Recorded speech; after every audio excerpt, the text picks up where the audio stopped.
mengkritisi itu kan boleh-boleh aja. Semua juga punya punya apa namanya? Punya eh, kedaulatan lah buat mengkritisi. Yang kita garis bawahi itu kan sebenarnya caranya dengan menghina, menghujat, merendahkan, menghancurkan martabatnya, merendahkan. Kan cuma itu sebetulnya. Apakah orang-orang yang seperti saya gini tidak mengkritisi? Tetap mengkritisi, sama aja. Tetap mengkritisi.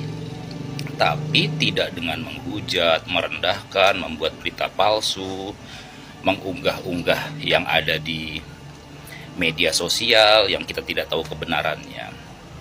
Saya cuma mau sampaikan beginilah, apa sih yang kita mau wariskan? Orang-orang usia kayak kita ya, kayak saya ini 45, 46, paling sisa berapa lama lagi sih, 15 tahun kali ya.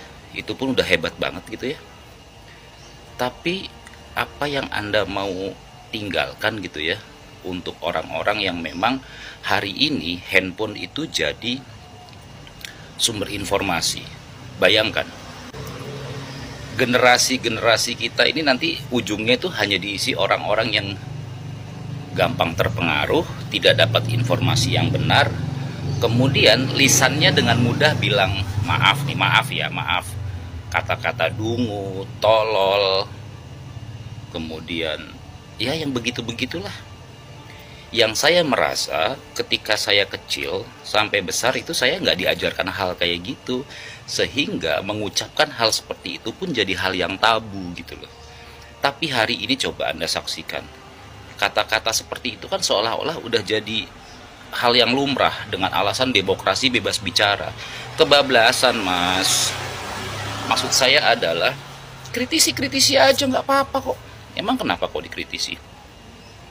Wajar, saya juga mengkritisi kok. Banyak juga institusi-institusi yang menurut saya sampai hari ini, ya saya nggak perlu sebutkan, tapi saya pun sangat-sangat, bahkan kasarnya saya lebih baik dibubarkan lah, kira-kira begitu.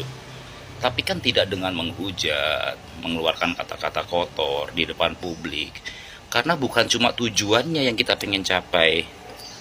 Jangan sampai generasi setelah saya, setelah kita, itu menggunakan kebencian, intimidasi, merasa sok pintar, sok intelektual, merasa lebih dibandingkan yang lain. Itu akan tumbuh menjadi generasi-generasi yang kayak gitu. Itu aja sebetulnya ya. Jadi nggak harus jadi projo, tidak, tapi maksud saya ya sudah, ayo, kalau memang mau lebih baik. Gini loh Mas, kan di Indonesia bukan cuma sampean aja kan ada orang lain yang merasa jengah, merasa apa ya, bising lah dengan hal kayak gitu, nggak nyaman. Kita ini nggak terbiasa hidup dengan umpatan, makian, cacian, apalagi terus jadi pihak yang ketika dibuktikan melintir. Jadi ngebangun menjadi jiwa pengecut kayak gitu tuh, itu bukan Indonesia banget kok. Menjadi pengecut tuh bukan Indonesia banget. Itu ya. Selamat pagi.